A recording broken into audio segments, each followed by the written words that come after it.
Hello mga dear! Welcome to another grammar lesson na Tagalog ang explanation. I'm Teacher Maya at ito ang aking tanong. Ano ang tamang sagot nito?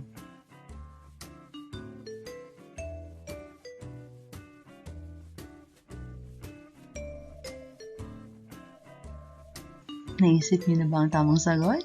Sige, check natin. Ayun, a pair of scissors. Bakit ito ang sagot?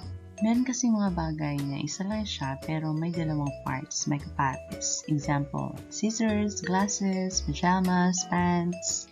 Plural talaga ang forms ng mga nouns na yun kahit pa iniisip natin na isang bagay lang naman sila. Kasi may kapares yung mga parts. Kaya hindi pwede ang option B dahil hindi plural form ang noun. Hindi rin pwede ang option C dahil plural nga ang noun. Nilagyan naman ito ng article na a.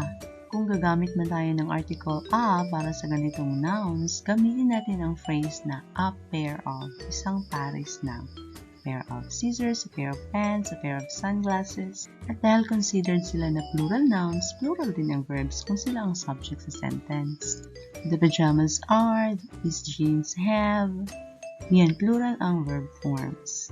Pero kung merong a pair of na phrase sa subject, singular na ang verb dahil ang nagiging main subject ng sentence na to ay ang pair na. Tingnan natin. So, a pair of scissors, ito yung complete subject. Is what I need right now. Ito yung complete predicate. Pero ang pair, ito yung main subject. Kaya is ang verb na bagay sa kanya. Ang of scissors kasi dito ay nagde-describe na lang kung anong klaseng pair. Pero kung sobra lang sa isang pares, example, two pairs. Plural form na ang pair. Plural na rin ang kanyang verb, are.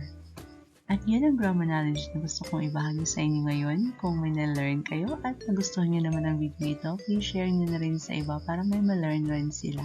At paki-like din po, subscribe or follow para updated kayo sa mga videos na ibabahagi ko. Maraming salamat po. Have an amazing day!